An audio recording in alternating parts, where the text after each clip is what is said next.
Morning guys, Scott from SA Landscaping, heading towards the end of September, and today I'm off to do a job for a local parish council we work for. They've got an event on in a park at the weekend, and we've got a lot of low-hanging trees that we need to get cleared out so that they can get these large vehicles in. So we're going there today to lift some trees, so stay tuned and we shall get you some footage. And this is the task.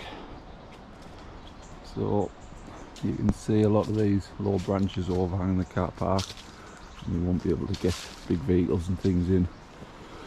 Some of these limbs here coming off this tree, so we'll just snip all these low branches off, and what we'll probably do is we'll take these low ones here, but the trees will lose the leaves in a few months, so we will probably come back and just, yes, I'll snip the bottom ones off now, but we'll shape them up a bit more. But today is just a rush job just to get a bit of height from the front, so we shall get started.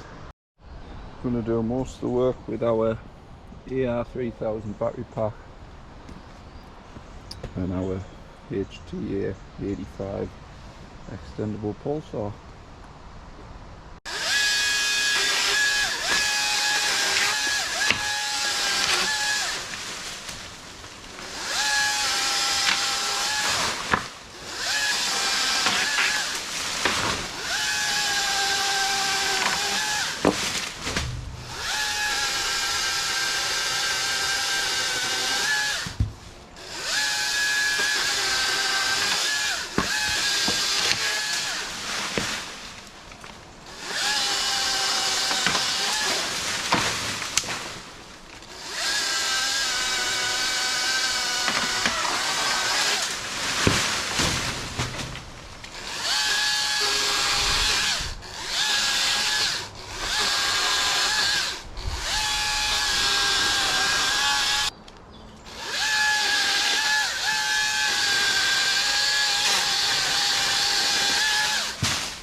So, a couple of more branches to snip off, but done the job we've got, what needed.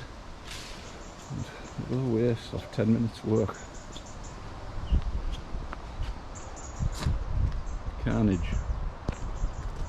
All to go through the tip chipper. And we can just lose it in the back there, keep the weeds down, so no waste to take away.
So these are alright.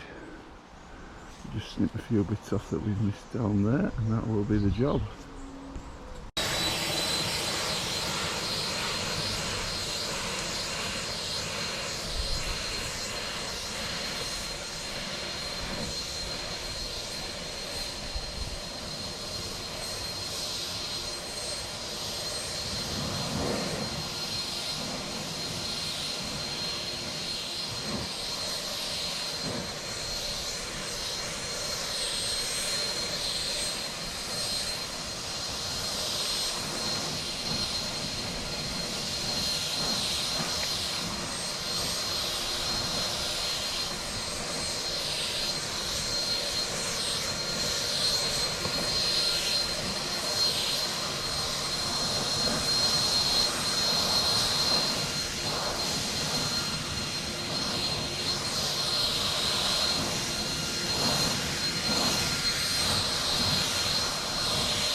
So finished job, all accessible for whatever vehicles they're going to be parking here, plenty clearance, all tidy.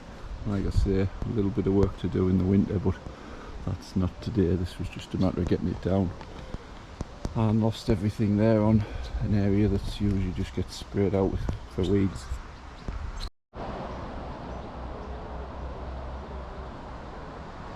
So that was the job. Processed everything through the Timberwolf. It comes back to what I've been saying previous. Easily would have got two. We would have easily got 2 loads on the tipper from there today. So that would have been a run to the tip a couple of times. Lost time. It would have been another man loading up. Whereas I've gone on my own today with the chipper. So you're cutting down on the amount of labour you're paying. So anybody working alone knows what it's like loading vans and loading bags up. It's ideal if you have a second man. But when you have a chipper and you can get it so close by, even this machine here where you can get it down paths and things manageable, I can manage this on my own to most places except large banks. It's cutting down on your labour charge. So over the course of the winter, if you spent, I think these are roughly about 13,000 these Timberwolves, they might have gone up a little bit. Over the course of the winter, if you're a contractor, you could probably get that back over 2 years by not needing an extra man. If you're paying a man 100, 120 £120 a day or whatever, it doesn't take long to get your money back from him not needing him. So as you saw, I did have a little MS171 petrol saw just to chop a few things up if they were if there was branches and things up when I got to the chipper that needed chopping up. But overall, all the trees were shaped and cut back with the pole saw, which was the battery kit. So same again, it's a great bit of kit to have. I've still got one of the petrol pole saws, but it never gets used. I just kept it as a spare because it was relatively new. But I take this out now, and this has been using this stuff now for about a year, I believe, and I've never needed to get the petrol one out yet. So like I say, that's a bonus. Really good gear. And like I say, I have got small battery saws. I have got the 220 saw, the small one, but like I say, I just had the petrol one with me today. So job cleaned up in about, well, from start to finish, an hour and 30 minutes. That's the other thing. If we'd have had to take this to the tip, it would have probably turned into a half-a-day job by the time you travel to the tip and stuff. And like I say, that's if I didn't have another man, because I would have been sending him to the tip while I was chopping up, or I would have had to pack all my gear away, go to the tip, come back, unload all the gear again, pack all the gear away at the end, and it's so time consuming and it's so expensive to do.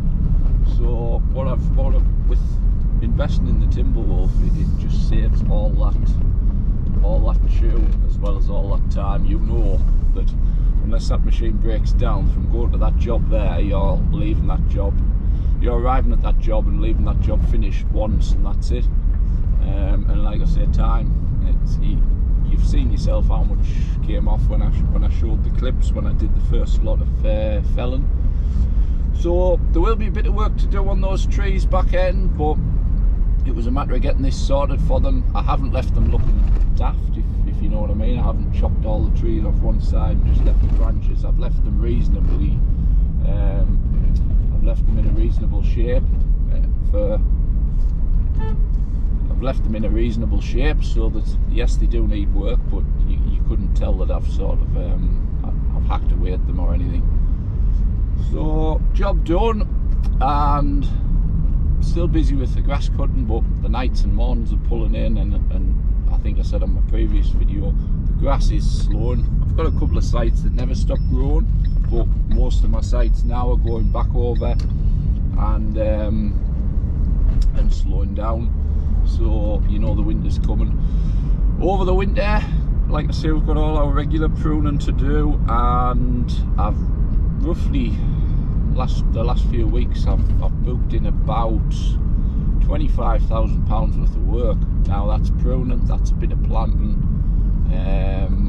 What else have we got to do? A bit of cleaning, some play areas to clean. So I've booked in about £25,000 worth of work for the winter. I don't intend to look for anything else, as I said previous, because I've got some sites that I picked up last year, some council sites, and what I want to do, I never got time because the sites we started on the 1st April last year, and straight away you're straight onto the contract because they were left in a bit of a state. The plan is I want to spend a bit of time this winter, costly 3-year contracts. I want to spend a bit of time getting these sites how I want. So I haven't booked too much in over the winter. I can get this extra work done. I can get these jobs done that I've wanted to do since we took over. We just didn't have the time. Got another man leaving this week. He was a seasonal worker, and he's been good, to be fair. He's got on, not like a lot of them. He's got on and done the job and just come in, done the job and got home, not come in, moaned and groaned and stuff. So that's been a bit of a bonus. So he's leaving us at the end of the week. So really it's not a busy winter, because you can't do busy winters anyway. It doesn't get light till 8 o'clock and it's dark by sort of 3:30. So yes, we've got work, but I haven't done last year where we're absolutely chock-a-block and you were sort of working in the dark on a morning, working in the dark on a night. I've turned a good couple of jobs down this year, which was for a construction company, which was some turfing, and it was crap, to be honest. It was not what we want to do.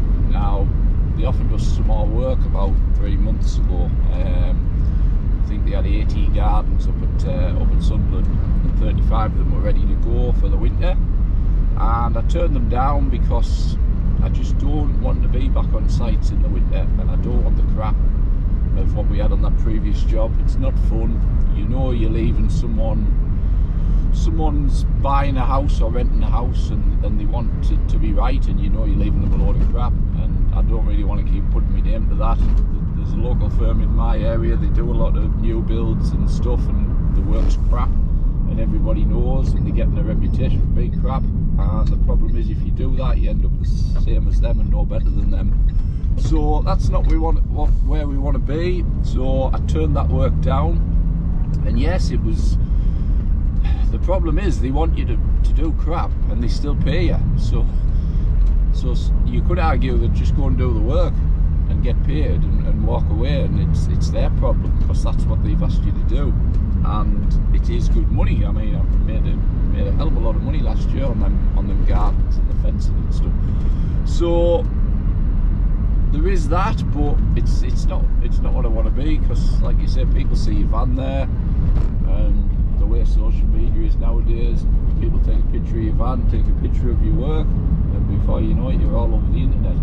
So that's probably another reason that I said no, as well as turfing not being the easiest job in the world. And if you've got a job for 2 or 3 weeks where you're clashing hundreds and thousands of metres of turf down, then there's easier ways in the winter to make money, I think, like pruning and things.